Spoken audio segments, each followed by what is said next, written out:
안녕하십니까. 오늘도 영혼을 바쳐 일하는 남자 오영일입니다.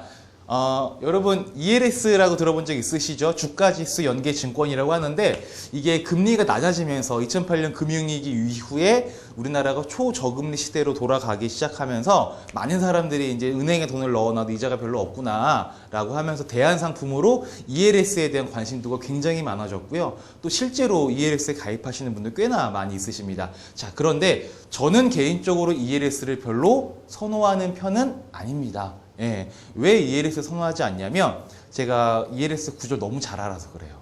예, 너무 잘 알아서 너무 잘 아니까 못 하겠더라고요. 자, 어떤 구조이기 때문에 제가 ELS를 별로 안 좋아하는지 좀 설명을 좀 드릴게요. 자, 보겠습니다. ELS 아이고 이렇게 안 나옵니까?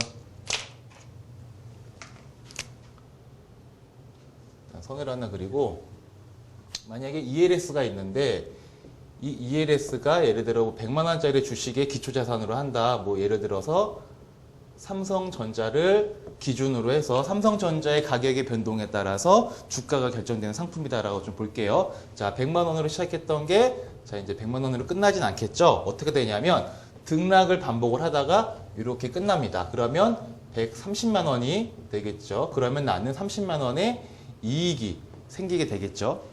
근데 반대로 쭉 왔다 갔다 하다가 이렇게 올라가다가 떨어질 수도 있습니다. 그러면 만약에 70만 원 됐다. 그러면 마이너스 30만 원 되죠? 자, 이게 일반적인 투자지 않습니까? ELS를 떠나서 일반적인 투자는 내가 얼마 주고 샀는데 일정 기간 지났을 때 얼마 이상 돼 있으면 올라간 만큼 수익이고 얼마 밑으로 떨어져 있으면 내가 손해를 보는 게 바로 일반적인 투자이지 않습니까? 그런데 ELS는 재밌는 게 뭐냐면 올라가면 올라간 대로 수익을 주고요. 떨어지면 떨어진 만큼 이게 마이너스가 아니고 플러스를 바뀌어서 수익이 되는 겁니다. 자, 무슨 말이냐면 일반적인 우리의 투자는 상승해야지만 이게 이익을 보는 걸로 되어 있잖아요. 그런데 ELS는 변동성이 있으면 수익을 보는 구조로 되어 있습니다. 변동성. 무슨 말이냐? 100만 원으로 시작했던 게 나중에 100만 원으로부터 얼마나 멀어져 있어. 거기에 따라서 수익률이 결정된다라는 거죠.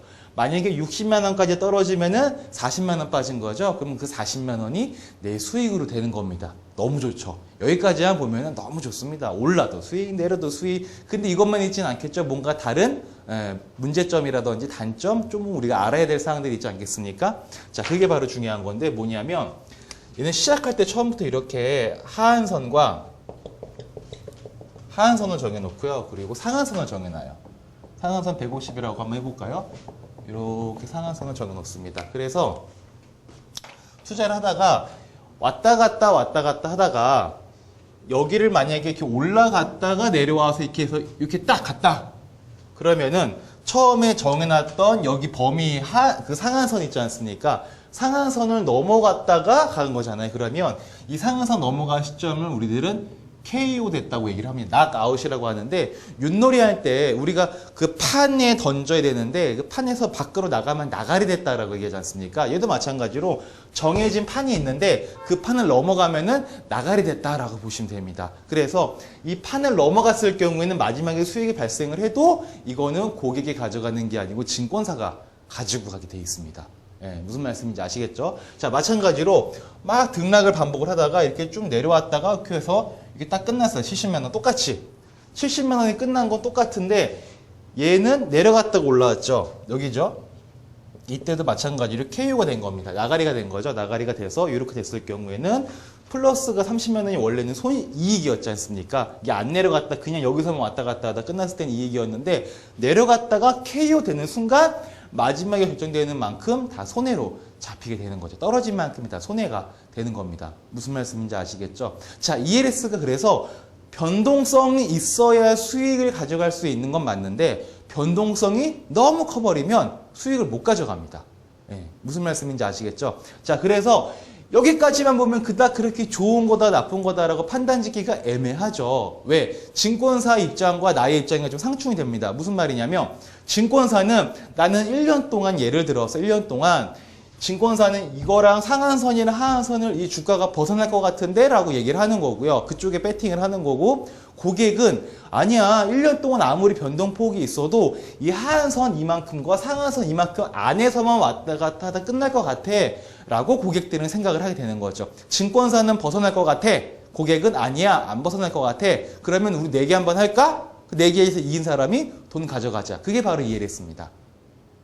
자, 이해되시죠? 여기까지. 자, 그런데 여기까지 보면은 뭐 좋고 나쁘고 할 게 없는데, 제가 ELS를 선호하지 않는 이유는 뭐냐면 증권사의 도덕적 해이가 발생할 수 있는 가능성이 굉장히 많이 있기 때문입니다. 예, ELS 트레이더가 무슨 말이냐면 이거죠. 주가가 막 뭐 나가웃 되지 않고요. 만약에 좀 다시 지우겠습니다. 깔끔하게. 여기는 이거 깨끗하게 좀 지우고요. 싹 지울게요. 싹 지우고 다시 좀 그립시다. 이게 나가웃 되지 않고 막 왔다 갔다 하다 이렇게 끝날 것 같아요. 하한선이 50이었는데 얘가 만약에 한 52만 원까지 지금 떨어져 있는 상태입니다. 52만 원까지 떨어져 있어요. 그러면 100만 원짜리 시작했던 거에서 이제 52만 원까지 떨어지는 거, 떨어진 만큼이 원래는 고객의 수익이 돼야 되지 않습니까? 그런데 증권사가 이때 가만히 있겠습니까? 자기들이 손해볼 게 뻔해지는 상황에서 갖고 있던 주식을 어마무지하게 매도 쳐버리기 시작합니다. 갖고 있던 걸 팔죠. 갖고 있던 걸 팔면 주가는 오릅니까? 떨어집니까? 떨어지죠. 떨어지면 이 밑으로 확 떨어지겠죠. 그러면 증권사는 고객에게 돈을 지급해야 될 의무가 사라지는 거고, 고객은 그 순간 이익이 손실로 바뀌어버리는 거죠. 이거를 우리가 어떻게 할 수가 없습니다. 예, 증권사가 이렇게 해버리면 손 쓸 수가 없어요. 예. 자, 이거와 관련된 거 제가 기사 한 개 보여드리겠습니다. 같이 한번 잠깐 볼게요. 주가 연계증권, 즉 ELS라고 하죠. 한마디로 주가에 투자하는 금융상품입니다. 미래의 주가를 예측해서 마치면 큰 수익을 올리고 반면 마치지 못하면 손실을 크게 보는 그런 상품입니다. 그런데 증권사가 이 주가를 고의로 조정을 했다면서 투자자들이 집단 소송을 낼 수 있다는 판결을 대법원이 내렸습니다. 이 ELS 상품은 요즘 초저금리 시대를 맞아 더욱 각광을 받고 있는데, 구체적으로 어떤 문제가 있는지 김경호 기자가 취재했습니다. 한화증권은 지난 2008년 포스코와 SK의 주식을 대상으로 68억 원어치의 ELS를 판매했습니다. 만기 시점인 1년 뒤 주가가 판매 가격의 75% 이상이면 22%의 수익을 주고 75% 밑으로 떨어지면 25% 이상 손해를 보는 조건이었습니다. 1년이 흘러 만기일이 도래했는데요. 주가는 76% 선을 유지해 투자자들은 근소한 차로 큰 수익을 올릴 것처럼 보였습니다. 그런데 마감을 단 10분 앞두고 황당한 일이 벌어졌습니다. 10분 사이에 한화증권과 연계된 투자 운용사가 매물을 한꺼번에 쏟아내 주가가 75% 밑으로 급락하며 마감된 겁니다. 22%의 수익을 기대하던 투자자들은 졸지에 25%가량 손해를 봤습니다. 이처럼 특정 종목을 대상으로 하는 ELS의 경우 증권사가 자신의 손해를 줄이기 위해서 주식을 대량으로 매도해서 주가를 떨어뜨릴 수 있습니다. 실제 상당수의 증권사들이 투자자들에게 보장된 수익을 주지 않기 위해 시세를 조종하고 있는 것으로 알려졌습니다. 하지만 금융당국에서 증권사의 고의적인 시세 조종을 밝혀내기가 어려워 ELS를 둘러싼 분쟁은 계속되고 있습니다. MBC 뉴스 김경호입니다. 자, 어떠십니까? 거짓말하는 거 아니죠? 이런 거 진짜 되게 많이 있습니다. 증권사들이 물론 이제 그 친구들이 무조건 나쁘다 뭐 이런 말을 드리는 건 아닌데, 간혹 가다가 내가 소중하게 모은 목돈이 안 먹고 안 쓰고 여행도 안 가고 파각파각 열심히 모은 돈을 가지고 조금 더 잘 해보겠다고 ELS라는 상품에 가입을 했는데, 하필이면 그 상품이 증권사 애들이 이렇게 딱 장난질을 쳐가지고 내 돈이 손실나 버린다? 그럼 어떻게 하실 겁니까? 아무것도 못해요. 소송한다고 이길 수 있겠습니까? 쉽지 않습니다. 뉴스 보셨지 않습니까? 네이버나 뭐 이런 다음 같은 곳에다가 ELS 소송 한번 쳐보세요. 그 관련 뉴스 한번 보십시오. 기분이 좋아지나 안 좋아지나. 제가 ELS를 좋아하겠나 안 좋아하겠나.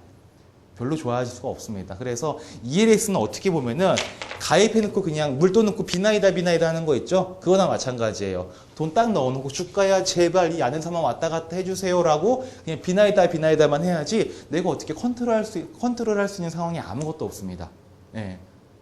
그래서 저 같은 경우에는 저는 항상 돈 관리할 때 제가 갖고 있는 철학이 뭐냐면 어딘가에 맡겨서 운빨에 기대하는 게 아니고 나의 지식과 능력으로 이런 것들을 좀 컨트롤해 나가면서 수익을 만들어가는 거 그게 진짜 재테크를 잘하는 거라고 저는 생각을 하거든요. 근데 그게 그렇게 어렵진 않습니다. 어렵진 않은데 안 배웠기 때문에 모르신 거죠. 운전이라는 것도 처음 할 땐 되게 어렵지 않습니까? 처음에 면허 따라갔을 때 생각해 보세요. 깜빡이 켜고 여기 왼쪽 껴드는 거 그거 진짜 하늘에 별 때가 너무 무섭거든요. 그땐 세상에서 가장 위대한 사람이 누구예요? 택시기사님들, 버스 기사님들 굉장히 잘 끼들지 않습니까? 그런데 지금 우리 한번 봅시다. 지금 운전하실 때 어떠십니까? 깜빡이 켜고 잘 들어가시죠? 예, 좌회전 우회전 뭐 잘 하시지 않습니까? 옛날처럼 뭐 직진만 부산까지 이런 거 없지 않습니까? 할 줄 알면 별게 아닌데 할 줄 모를 때는 너무나 어려운 거예요. 재테크라는 것도 투자라는 것도 목돈이 있으시면은 할 줄 배운 적이 없으시니까 할 줄 모르는 게 뭐 잘못됐다 어리석다 이런 게 절대 아닙니다. 배운 적이 없기 때문에 어려운 것 뿐이죠. 자, 근데 배운 적이 없어서 모르시다 보니까 그래 그냥 이런 거에라도 넣어놓자라는 마음은 이해가 되는데 그것보다는 조금만 더 공부를 하시고 알아보시게 되면 얼마든지 목돈을 활용할 수 있는 방법들은 많이 있습니다. 그런 방법들 한번 함께 저랑 공부해보고 상담 받아보고 싶으신 분들은 저희 센터 검색하셔서 상담 요청 남겨주시면 제가 상담 진행 도와드릴 거고요. ELS를 무조건 제가 나쁘다고 말씀드리는 건 아니고 이러한 위험성, 증권사의 주가 조작, 도덕적 해이가 발생할 수 있는 위험성이 있으니 알고는 하자라는 말씀 드리고요. 근데 ELS를 되게 좋아하시는 분들이 있으세요. 그러면 제가 ELS 하실 때 딱 두 가지만 참고하시라고 좀 말씀드릴게요. 첫 번째는 뭐냐면 이 투자 대상 있지 않습니까? 이게 지금은 삼성전자지 않습니까? 기초자산이라고 불리는데 이게 지금 예를 들어 제가 삼성전자라고 말씀드렸는데 어떤 하나의 개별 종목은 증권사가 돈을 많이 가지고 있으면 조작을 할 수 있는 가능성이 열려 있습니다. 그렇죠? 얼마든지 조작을 할 수가 있어요. 그런데 이게 기초자산이 개별 종목이 아니고 지수인 게 있어요. 코스피 200 지수, 뭐 니케이 지수, 다우 지수 이런 것처럼 한 나라의 주가 지수를 기초자산으로 하는 그런 ELS들이 있습니다. 근데 그런 것들은 증권사가 함부로 주가 조작을 할 수가 없죠. 예, 그걸 조작하려면 돈이 거의 뭐 몇백조, 500조, 600조가 필요한데 증권사 그런 돈들은 없지 않습니까? 그래서 ELS를 하고 싶으면 기초자산이 지수형, 코스피 200이나 코스피 지수, 코스닥 지수 뭐 이런 지수형으로 되는 그런 ELS를 하시면 좋겠고요. 그리고 ELS를 처음 하시는 분들은 이게 ELS 말고 ELB라는 게 있어요. ELB라는 게 있는데 ELB는 뭐냐면 쉽게 말하면 그냥 ELS인데 원금 보장이 되는 ELS다. 라고 보시면 됩니다. 원금 손실이 없습니다. 물론 이익도 많이 없겠죠. 그래서 이런 ELS 한번 해보고 싶은데 처음 하시는 분들이 괜히 ELS 위험한 거 하셔가지고 큰 돈을 넣어서 뭐 수익 볼 수도 있겠지만 뭐 위험성 있게 운용하지 마시고 이렇게 ELB라든지 아니면 기초자산 삼성전자가 아닌 뭐 코스피 지수 이런 지수형으로 연동되는 것들을 한번 활용해 보시면 처음에 경험해 보시는 거로 볼 때는 괜찮지 않을까라고 생각이 됩니다. 자. 성공적인 재테크 하셔서 부자 되시기 바랍니다. 감사합니다.